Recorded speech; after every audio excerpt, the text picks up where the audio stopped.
Starting a chat. To start a chat, click the new chat icon, next to the search bar, from anywhere in Teams. First, enter a name, or group, in the to field we would like to chat to. We will see a list of names in this field. Click on the correct name we would like to chat to. Any message history will now appear in the main window. We can now type our message in the compose box at the bottom of the window. Now, press enter or click on the send button on the right. As you can see, we have many of the same features that were discussed in the messaging in Team video, which include an expanded compose box and the ability to add emojis, GIFs, and stickers. We also need to notice the icon in the corner of the user's profile icon. In this case, it is yellow, which means that Nazu is away. When it is green, it means that Nazu is available. Overview of chat tabs.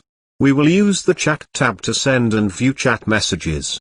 The files tab we will use to view and manage all files in this chat. The organization tab we will use to view this user's position in the organization. The activity tab we will use to view all activity by this user. Replying to a chat message. When we receive a chat message, we will see a pop-up notification and a badge next to the chat icon on the sidebar. Click the notification to go right to the message. We can now view the message and reply using the compose box. Adding users to a current chat. To add other users to the chat, click on the Add People icon in the top right corner of the chat window. Now, enter the user's name we would like to add to the current chat. Select the person from the drop-down, and then click on Add. As we can see, a new message window will be created.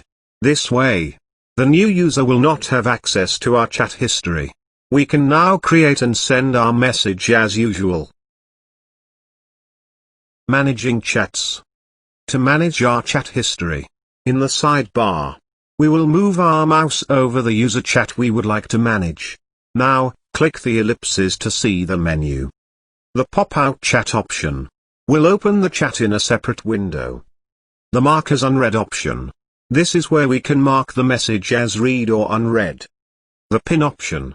This is where we can add the messages to the top of the sidebar, or remove it from the sidebar. The mute option.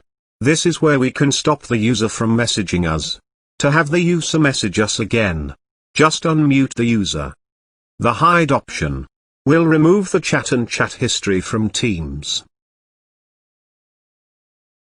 To call someone instead of messaging them, click on the video call icon if you want to have video and voice together. Or if you would like an audio call without video, then you would click on the audio call icon in the top right of the window. When the call is complete, either user can click the red icon to hang up the call. There is also a screen sharing option. This you would use if you would like to conduct a presentation, or show a person a document on your computer. Want to know more? Then subscribe to the How To channel and find out how to navigate Office 365.